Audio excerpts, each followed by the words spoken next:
Kepala MBG, Akmal Pranata, ditangkap setelah diduga terlibat dalam korupsi pengadaan program makanan gizi. Program yang ditargetkan menjangkau puluhan juta penerima manfaat kini menghadapi krisis kepercayaan publik. Sidang perkara pengkhianatan amanah publik dalam program makanan bergizi gratis hari ini resmi dibuka. Terdakwa Akmal Pranata, saudara menjabat sebagai Kepala MBG. Program ini dibuat untuk memberikan makanan kepada anak-anak, ibu hamil, ibu menyusui, dan masyarakat yang membutuhkan. Tetapi, di bawah kepemimpinan saudara, ditemukan penyimpangan, pengadaan vendor titipan, dan pemotongan anggaran distribusi. Apa pembelaan saudara? Mulia, saya menjalankan program besar, targetnya puluhan juta penerima. Kalau semua harus menunggu prosedur, anak-anak justru tidak makan, dan saya harus mengambil keputusan yang cepat.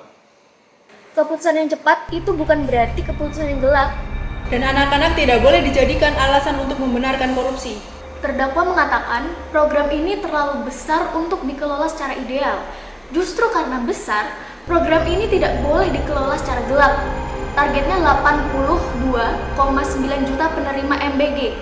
Kalau sistem pengadaannya dimanipulasi, dampaknya bukan hanya ke satu kantor, tapi ke jutaan orang. Nah, angka itu yang membuat saya harus bergerak cepat.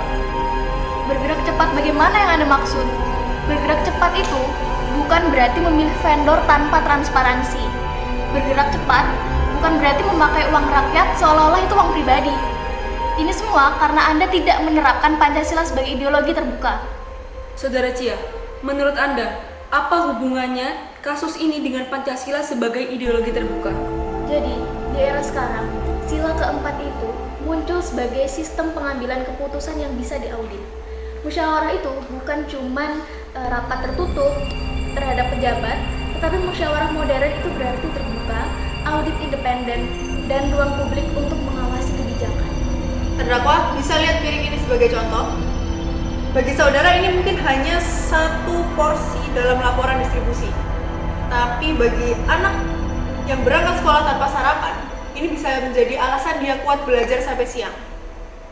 Tetapi saya tidak pernah berniat membuat anak-anak kelaparan. Korupsi tidak selalu dimulai dari niat membuat orang lapar. Kadang dimulai dari merasa berhak mengambil sedikit, memotong sedikit, mengatur sedikit, sampai akhirnya rakyat kehilangan banyak. Sila kedua berbicara tentang kemanusiaan yang adil dan beradab. Sila kelima berbicara tentang keadilan sosial.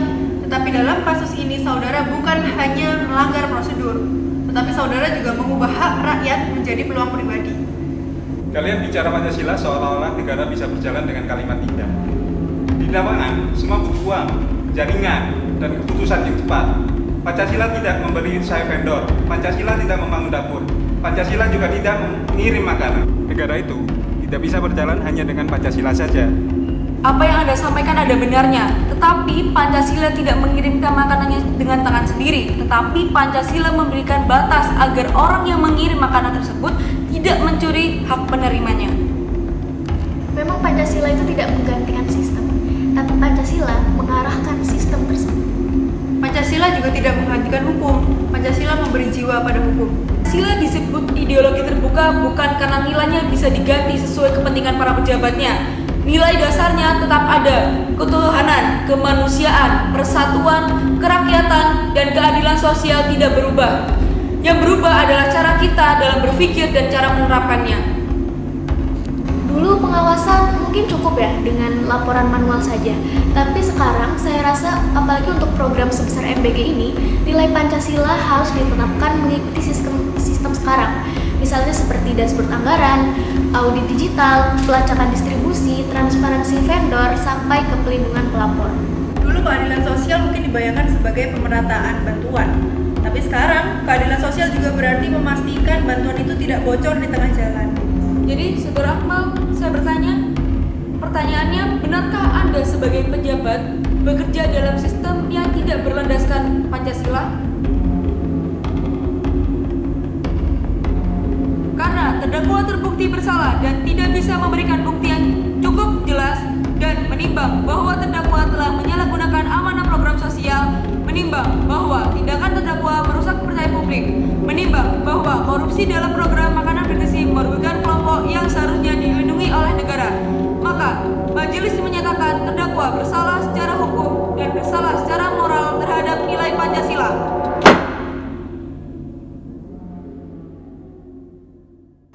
Majelis juga merekomendasikan perbaikan sistem, yaitu audit independen, publikasi data anggaran, seleksi vendor terbuka, pelacakan distribusi berbasis digital, dan tempat aduan masyarakat.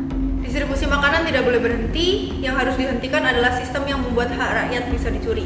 Karena keadilan sosial berarti program yang harus diselamatkan dari korupsi.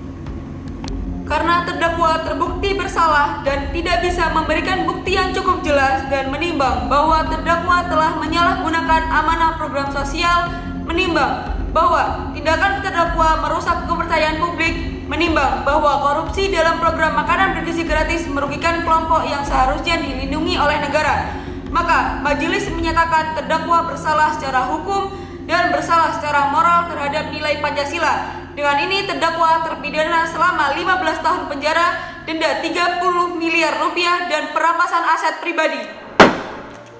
Demikian putusan dalam perkara ini telah dibacakan. Dengan ini, sidang perkara pengkhianatan amanah publik dalam program makanan bergizi gratis dinyatakan selesai dan ditutup.